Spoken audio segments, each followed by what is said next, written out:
टाकती राख नव्याने जाग पेटू दे आग मराठी आता सटकून टाकती राख नव्याने जाग पेटू दे आग मराठी आता डोळ्यात फुटे अंगार भगन रक्तात जागू दे गाज भवानी माता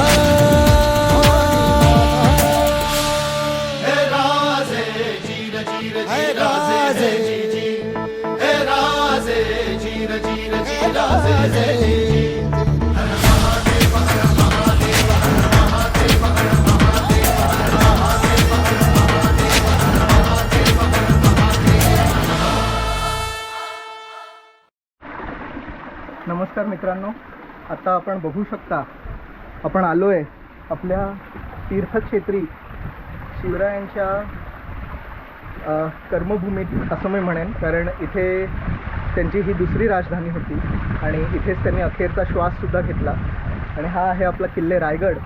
इथे जर बघाल तर दगडात खोदलेल्या तुम्हाला जुन्या काळच्या पायऱ्या स्पष्ट दिसतील ज्या वरपर्यंत जात आहेत. इथे मित्रांनो तुम्हाला एक मला गंमत निदर्शनास आणून द्यायची आहे.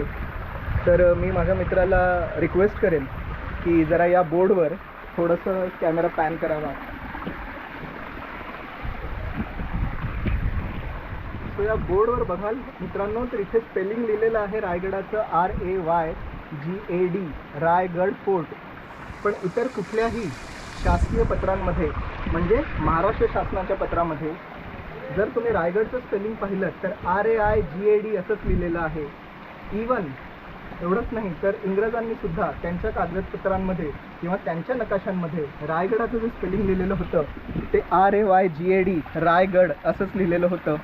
तर महाराष्ट्र शासनाने आपल्या कागदपत्रांमध्ये थोडीफार तरी सुधारणा करावी, कारण इथे ते त्यांच्याच मूळ लिखाणाला छेद देत आहेत. आता जसं मगाशी सचिन म्हणाला आपल्याला की वरपर्यंत येईपर्यंत आपल्याला दरवाजा दिसत नाही, तर हे खरंच आहे. महाद्वार एक्झॅक्टली कुठून आहे किंवा एंट्रन्स कुठून आहे हे आपल्याला अगदी महादरवाजाच्या जवळ आल्याशिवाय दिसत नाही. इथे जर बघाल तर इथे आल्या 90 अंशाचा जवळपास कोन दिलेला आहे. 90 अंशाचा कोन देऊन इथे जर बघाल तर हा भव्य असा महादरवाजा आपल्याला दिसतो. तर 90 अंशाचा कोन का दिलेला आहे तर साधारण जर बघाल तर बरेच जण तर्क लावतात किंवा एक ढोबळ मनाने सांगतात की नाही, पूर्वी हत्ती यायचे आणि धडक मारायचे. एवढं मोठं प्रचंड गड आहे ह्याच्यावर गडावर हत्ती चढवणं फारच मुश्किल होतं. पण अगदीच समजा गडावर हत्ती जे ते करून चढवला तरी हा हत्ती मध्येच ढेपाळला असता, वाटतसुद्धा नाही तो इथपर्यंत आला असता. तरीसुद्धा इथे दरवाजावर जी तुम्हाला खेळ ठोकलेले दिसतात, हा आता नवीन दरवाजा आहे, पूर्वीच्या दरवाजावर सुद्धा असेच खेळ ठोकलेले होते. हे अगदीच रेअरेस्ट ऑफ द रेअर थिंगमध्ये एखादं मोठं अजस्त्र जनावर जर वरती आलं तर त्यापासून संरक्षण करण्यासाठी दरवाजावर खिळे असायचे. महाराजांच्या जवळपास प्रत्येक किल्ल्यात हे वैशिष्ट्य दिसतं. त्याचप्रमाणे पूर्वी मोठमोठाले लाकडाचे ओंके घेऊन लोक चढाई करायचे आणि शत्रू लाकडाचे ओंके घेऊन दरवाजावर धडक मारायचा, ठोकर मारायचा. परंतु हा 90 अंशाचा कोन असल्यामुळे शत्रू कितीही वेगाने जोरात धावत आला तरीही टर्न मारताना किंवा इथे वळताना त्याचा स्पीड ऑटोमॅटिकली, त्याचा वेग ऑटोमॅटिकली कमी व्हायचा. त्याच्यामुळे लाकडाच्या ओंक्याने दरवाजावर डायरेक्ट धडक मारणं पूर्वी कठीण पडायचं. अगदी जे ते करून शत्रू दरवाजाच्या जवळ पोचला तरीही इथे तुम्ही बघू शकता ही तटबंदी इथे वर. या तटबंदीला इथे थोड्या जंग्या आणि खोबण्या केलेल्या आहेत. इथून बाण भाले यांचा मारा सहज करता यायचा शत्रूवर. इथून सुद्धा शत्रू टप्प्यात यायचा आणि इथे जर बघाल तर इथे सुद्धा तशाच जंग्या किंवा खोबण्या केलेल्या आहेत. इथून सुद्धा शत्रू पूर्णपणे टप्प्यात यायचा. महादरवाजाचं एक वैशिष्ट्य बघाल तर महादरवाजाच्या वरती तुम्हाला दोन्ही बाजूला 2 शिल्प दिसतील. एका वाघासारखं प्रचंड शिल्प आहे आणि त्याने आपल्या पायाखाली हत्तीला चिरडलेलं आहे. शरभ शिल्पाप्रमाणे हे शिल्प आहे. शरभ म्हणजे एक पौराणिक काल्पनिक प्राणी आणि त्याच्या खाली पायाखाली जी त्याने हत्तीला टाच मारलेली आहे किंवा हत्ती त्याने आपल्या पायाखाली दाबून ठेवलेलं आहे ते म्हणजे एका अजस्त्र सत्तेला आपल्या पायाखाली चिरडल्याचं ही एक निशाणी होती. त्याचप्रमाणे ही 2 कमळ फुलं दिसतात तुम्हाला. ही महाद्वारावर कमळ फुलं महाराजांच्या काळात अजून एका किल्ल्यावर आपल्याला दिसतात बांधलेल्या, ते म्हणजे सुधागडावर. सुधागडावर अशीच कमळ पुष्प आपल्याला महादरवाजावर दिसतात. माहितीसाठी म्हणून सांगतो, सुधागड हा असा किल्ला आहे की जो महाराजांनी राजधानीसाठी विचार केलेला होता रायगडाच्या आधी. आणि राजधानी झाली रायगडावर, पण तिथे सुद्धा हे अशीच कमलपुष्प दिसतात. आणि विशेष म्हणजे सुधागडावर पण एक टोक आहे कडेलोट करायचं, त्या टोकाचं नाव सुद्धा टकमक टोक आहे. आता एक आश्चर्य करणारी गोष्ट तुम्हाला दाखवतो.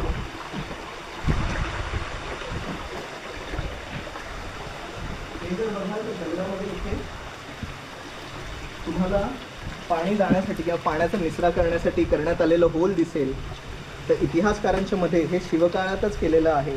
आणि गडात किंवा दरवाजाच्या मागे महादरवाजात जे काही पाणी साठेल ते या पाईपलाईनद्वारे खाली ओसरायचं, खाली पडायचं आणि इथून पायऱ्यांवाटे खाली निघून जायचं. चला.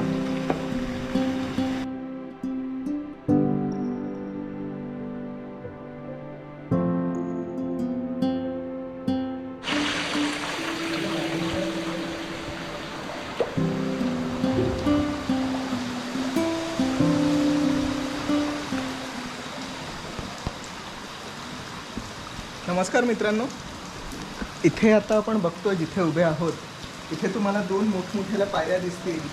इथे दिवाबत्तीची सोय करायला काही देवळ्या दिसतील आणि काही खोबण्या दिसतील तुम्हाला. आणि एक उतरती अशी जागा दिसेल दगडाने तयार केलेली. हे उतरतं छप्पर जसं असतं तसं.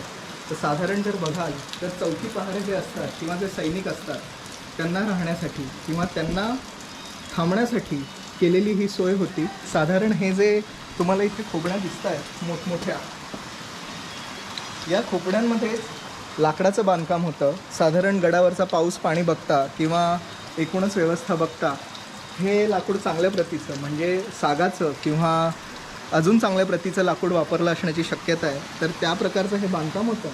आणि हे जे तुम्हाला दिसतंय तर इथे पूर्ण कौलारू छप्पर किंवा उतरतं छप्पर होतं. आपल्याला ह्याच्याने ह्याची उंची आणि त्या काळी सैनिकांना राहण्यासाठी किंवा चौकी पाहण्यासाठी कशी सोय होती ते सुद्धा नीट दिसतं. साधारण ह्या ज्या तुम्हाला खोबण्या दिसत आहेत, या ज्या देवळ्या दिसत आहेत, इथे पणती लावण्यासाठी किंवा देवाबत्तीची सोय करण्यासाठी ही जागा इथे राखून ठेवलेली होती.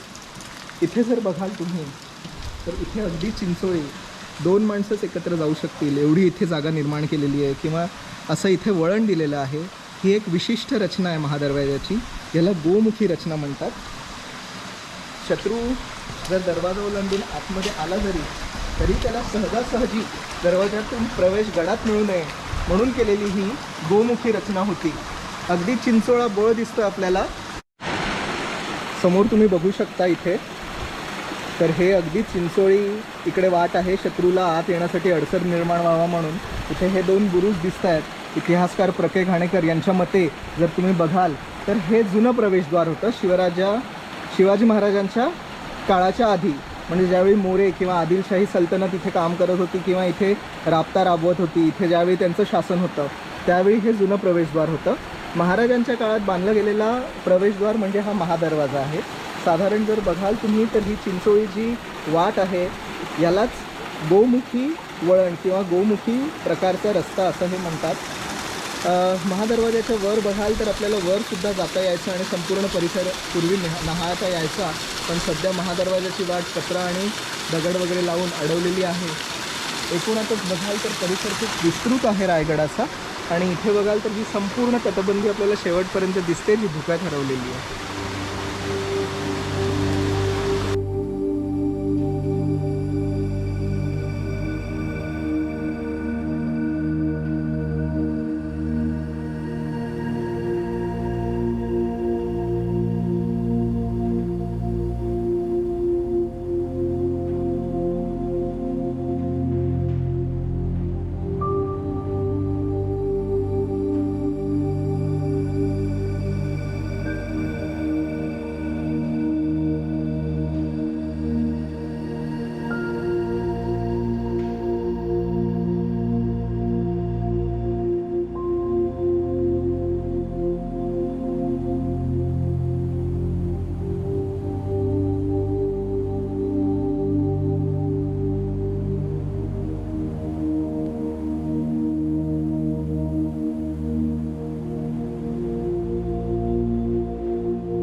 मित्रांनो, आता आपण जर बघाल तर आपण एका प्लॅटफॉर्मवर किंवा दगडाच्या एका चौथऱ्यावर उभे आहोत.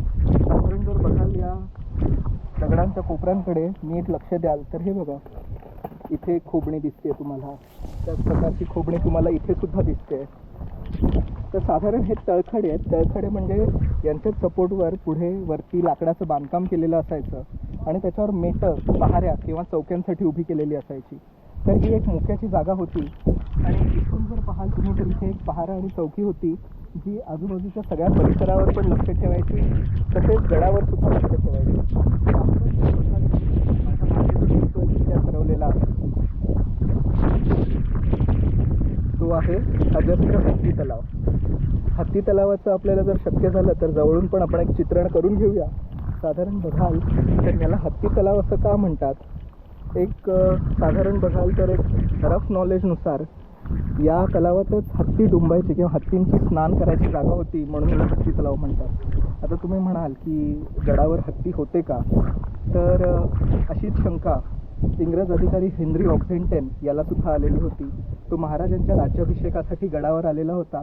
गडावर त्याने पाहिलं की महादरवाजाच्या बाहेरच म्हणजे मेन राजवाड्याच्या दरवाजाच्या बाहेरच जर महाद्वाराबाहेरच दोन मोठे अजस्त्र हत्ती डुलत होते. महाराजांची जी अंबारी होती, पालखी होती, ती दरबारापासून ते मंदिरापर्यंत हत्तीवरनंच निघाली होती. त्याला सुद्धा हीच शंका आली की एवढे मोठे अजस्त्र हत्ती गडावर आणले कसे, या गडावर येण्यासाठी माणसाची सुद्धा दमछाक होते तर एवढे मोठे अजस्त्र हत्ती आले कसे. तर ह्याच्या मागचं इंगित हे आहे की ती हत्ती जे होते ती हत्तींची पिल्लं असतानाच पालखीत बसवून गडावर आणण्यात आलेली होती आणि गडावरच त्या पिल्लांना लहानाचं मोठं केलं गेलं आणि त्यांच्यासाठी वावरण्यासाठी किंवा स्नानासाठी हा अजस्त्र तलाव बांधला होता. याला म्हणतात हत्ती तलाव. मित्रांनो, जर गडावर हजारो माणसं येत असतील तर त्यातली काही मोजकीच माणसं या ठिकाणी येतात. हत्ती तलावाच्या समोरच इथे जर तुम्ही याल चालून तर इथे तुम्हाला हा लोहस्तंभ दिसतो, हा लोखंडाचा स्तंभ दिसतो. ह्या लोखंडाच्या स्तंभावर काही अक्षरं सुद्धा कोरलेली आहेत पण ती स्पष्ट कळत नाहीत आणि लोखंडाच्या स्तंभावर जर बघाल काही ठिकाणी खड्डे पडलेले आहेत किंवा काही ठिकाणी तो उद्ध्वस्त झालेला आहे. इकडल्या खपल्या किंवा लोखंड गंजून वातावरणाचा मारा होऊन हळूहळू निघून गेलेला आहे. याच लोहस्तंभाच्या वर आणखीन एक कडी आपल्याला इथे दिसते.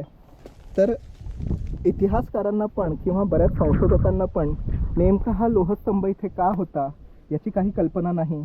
साधारण जर बघाल तर काही इतिहासकारांच्या मते किंवा काही लोकांच्या मते असं म्हणतात की या लोहस्तंभाला धरूनच हत्ती इथे बांधण्यात यायचे. काही लोक म्हणतात की इथे कैद्यांना बांधण्यात यायचं. पण नेमकं या लोहस्तंभाचं काय वैशिष्ट्य आहे किंवा तो इथे का आहे हे बऱ्याच जणांना ठाऊक नाही. साधारण जर बघाल तर इंग्रजांनी 1818 मध्ये पोटल्याच्या डोंगरावरनं मारा करून रायगड उद्ध्वस्त केला, रायगडावर कब्जा केला आणि रायगडावर कब्जा करून रायगड सर्वसामान्य लोकांसाठी पूर्णपणे बंद करून टाकला. त्याच्यानंतर साधारण 1818 ते 1865 या दीर्घ कालावधीपर्यंत रायगड हा लोकांसाठी बंदच होता. त्याच्यामुळे नेमकं कुठल्या वास्तूला काय म्हणतात, कुठल्या वास्तूला काय म्हणायचे असं एका पिढीकडून दुसऱ्या पिढीकडे किंवा या स्तंभाचा उपयोग काय, या जागेचा उपयोग काय, इथे काय होतं असं एका पिढीकडून दुसऱ्या पिढीकडे काही माहिती आलीच नाही. आता जी ऐकिवाती माहिती आहे, ऐकिवात असलेली माहिती आहे किंवा इतिहासकारांनी संशोधन करून जी माहिती मिळवलेली आहे त्या माहितीच्या आधारेच आता बऱ्याच ठिकाणांना आता नावं देण्यात आली आहेत. बऱ्याच ठिकाणांची आपण माहिती घेत आहोत. त्यातलीच एक अपरिचित पण परिचित अशी एक गूढ वास्तू म्हणजे हा लोहस्तंभ.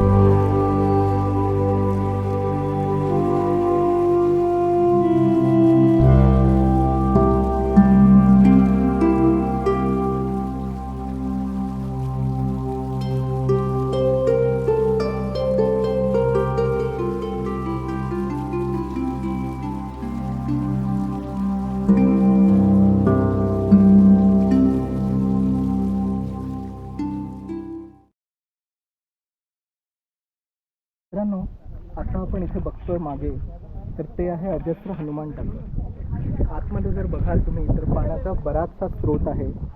एकूण जर बघाल तर भिंतींचे पार्टिशन्स टाकून भिंतींना अडवणूक करून साधारण 2 लहान टाके आणि एक मोठं टाकं अशा प्रकारचं हे हनुमान टाकं आहे. आता ह्याला हनुमान टाकं का म्हणतात साधारण इथे बघाल तुम्ही तर इथे हनुमानाची मूर्ती तुम्हाला स्पष्ट दिसते. त्याला आता शेंदूर फासलेला आहे. मित्रांनो आता आपण इथे हे पाहिलं हनुमान टाकं, अजस्र असं हनुमान टाकं, इथे पाण्याची सोय आहे. तसंच महादरवाजाच्या वर सुद्धा पाण्याच्या टाक्या आहेत. तसंच वरती जर आपण गेलो तर गंगासागर तलाव आहे आणि असंख्य अशी छोटी मोठी बरीच टाकं इकडे आहेत. तर गडावर मुख्यतः जर बघाल तर पाण्याची मुबलक सोय महाराजांनी करून ठेवलेली होती. दूरदृष्टी स्थापत्यशास्त्राची अशी की गड जर समजा शत्रूने वेढा जरी घातला किंवा गड शत्रूच्या वेढ्यात जरी अडकला तरी साधारण 2 वर्ष पुरेल इतका पाण्याचा मुबलक साठा गडावर होता. पाऊस पाणी तर असतंच, त्याच्यामुळे ज्या या टाक्या होत्या या काही टाक्या अशा आहेत की त्या कोरड्यासुद्धा नाही पडायच्या. 12 महिने मुबलक पाणी असायचं. आणि गडाचं मेन स्रोत जे आहे, जे माणसासाठी जगायचं एक मुख्य साधन आहे ते म्हणजे पाणी, ते मुख्यतः गडावर प्रत्येक ठिकाणी व्यवस्थित सोयीस्कररित्या साठवण्याची सोय केलेली होती. तर मित्रांनो आता आपण उभे आहोत शिरकाई देवीच्या मंदिराच्या समोरच. थोडीफार इथे डागडुजी केलेली आहे. मंदिराचं चांगलं संवर्धन केलेलं आहे. मागे जर बघाल तर काही शिल्प आपल्याला दिसत आहेत, वीरगळी आपल्याला दिसत आहेत मागे. साधारण जर बघाल तर महाराजांनी ज्या ज्या गडकिल्ल्यांवर वास्तव्य केलं किंवा जे जे महाराजांचे गडकिल्ले होते त्याच्यावर बहुतांश किल्ल्यांवर एक गोष्ट तर आपल्याला स्पष्ट दिसून येते की गडावर देवीचं देऊळ असायचंच असायचं. तर हे शिरकाई देवीचं देऊळ हे रायगडाचा एक मुख्य भाग म्हणून म्हटलं जातं. कारण न जाणे किती असंख्य मावळे, किती अधिकारी आणि किती महाराजांची शिबंदी इथे देवीला नमन करून गेले असतील.